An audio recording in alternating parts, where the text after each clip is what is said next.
Enquanto fundamentais na modelagem do processo, as atividades são atribuídas aos papéis e podem representar diferentes tipos de interação no processo. Começaremos pela atividade de usuário, utilizada para representar execuções de tarefas com a assistência de um software, como, por exemplo, o preenchimento de um cadastro.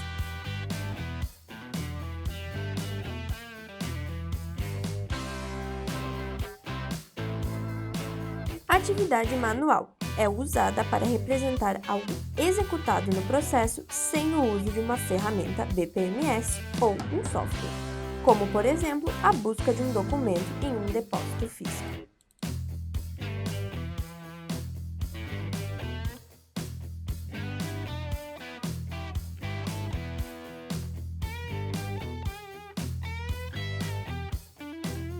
A atividade de Web Service é usada para representar a integração e comunicação entre sistemas que disponibilizam um serviço web ou aplicação automática, sem a interação com o usuário.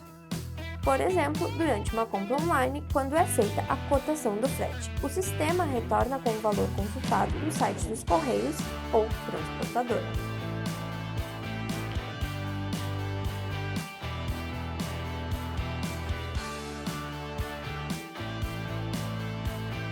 Atividade de script.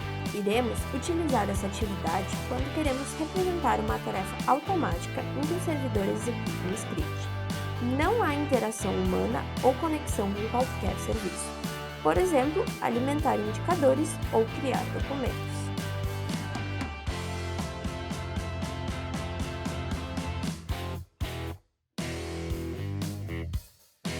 Atividades de regras de negócio propiciam um mecanismo para o processo enviar informações a um Business Engineer ou um motor de regras de negócios e obter o resultado calculado a partir dessa regra de negócio.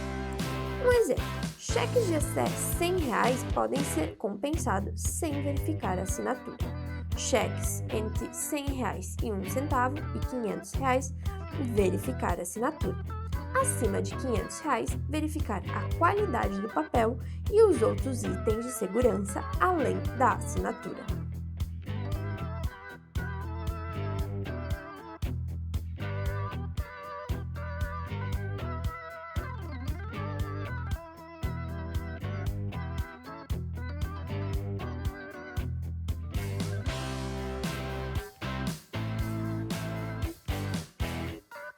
A atividade de recebimento de mensagem é utilizada para representar a espera de uma mensagem de um participante externo. Por exemplo, o recebimento de um e-mail notificando o aceite de uma proposta comercial.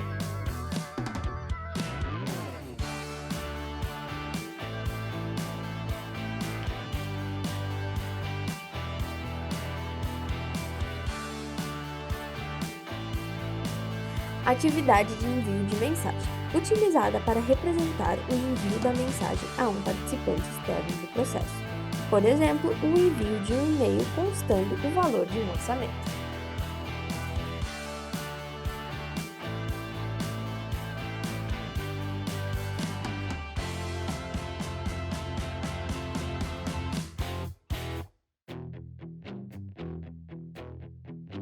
Atividade abstrata, utilizado para representar atividades que ainda não foram definidas ou a tipificação da tarefa simplesmente não se faz necessária. Ou seja, a atividade existe no processo, entretanto não está definida a maneira da execução. Exemplo, numa atividade de atualização de cadastro, o usuário pode receber as informações pelo e-mail e atualizar manualmente no sistema, ou o próprio cliente pode atualizar pelo site. Então, o sistema está programado para atualizar automaticamente.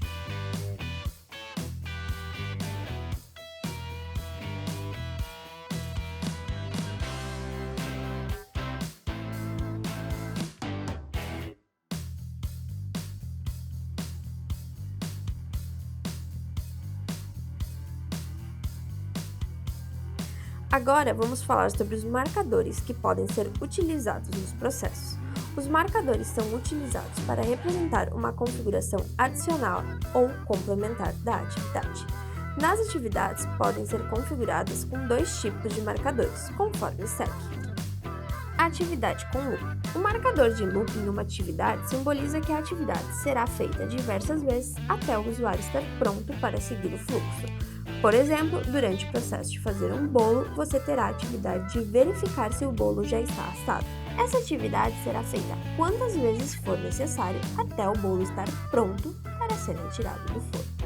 Pode ser feita uma vez ou 10 vezes, independentemente, o fluxo só vai seguir quando o usuário decidir.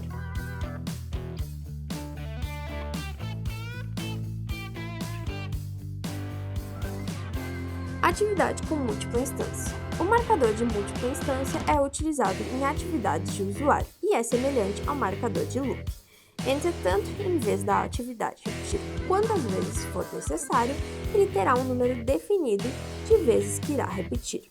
Um exemplo: quando estamos escrevendo nosso TCC, trabalho de conclusão de curso, é decidido que o trabalho deve ser dividido e encaminhado para a correção do orientador em 3 partes: introdução, desenvolvimento e conclusão. Assim, a atividade de envio do documento para correção poderia utilizar o marcador de múltipla instância para refazer a atividade 3 vezes e depois seguir o fluxo. Assim, finalizamos nossa explicação sobre as atividades e marcadores. Esperamos que tenham gostado. Até o próximo vídeo, onde falaremos sobre os subprocessos.